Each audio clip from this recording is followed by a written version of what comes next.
Jõks käis valimisliitude konverentsil esinemas ja meie küsimus, et kuidas need välireklaamid mõjutavad tegelikult valimistulemusi valimisliitude seisukohalt? Seni kehtiv poliitilise välireklaami keeld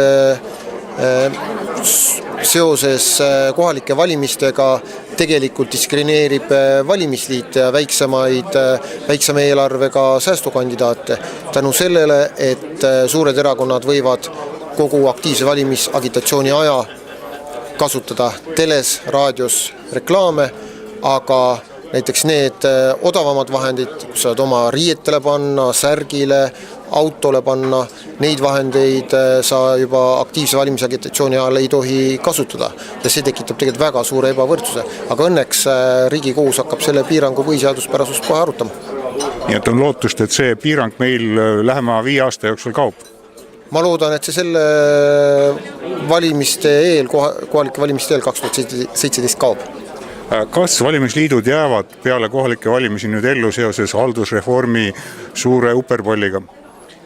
Eelkõige sõltub see väga paljus valimisliitudest endast, aga selge on see, et haldusreformi tulemusel sündinud või sündivad suuremad omavalitsused, eriti need, kus on üks valimisringkond, see soodustab tegelikult suurte, tugevate nimedega erakondade nimekirjade võitu ja seetõttu Riigikogu liikmete, ministrite, maavanemate, Euroopa Parlamendi saadikute osalemine kohalikel valimistel kindlasti sellist nagu normaalset konkurentsi kahjustab ja annab eelise võrreldes valimisliitudega.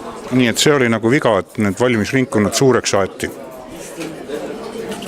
Ei saa öelda, et kõik suured valimisringkonnad on vead, aga ütlen, et tuleb vaadata iga juhtumit eraldi, aga ühes suures valimisringkonnas on tõesti ju poliitilist konkurentsi natuke raskem tagada kui võib-olla mitmes väikses ja samuti jäävad ka kohalike inimeste huvid sellisel juhul võib-olla vähem kaitseta. Kas te ise ka mingil kujul kohalikel valimistel osalete?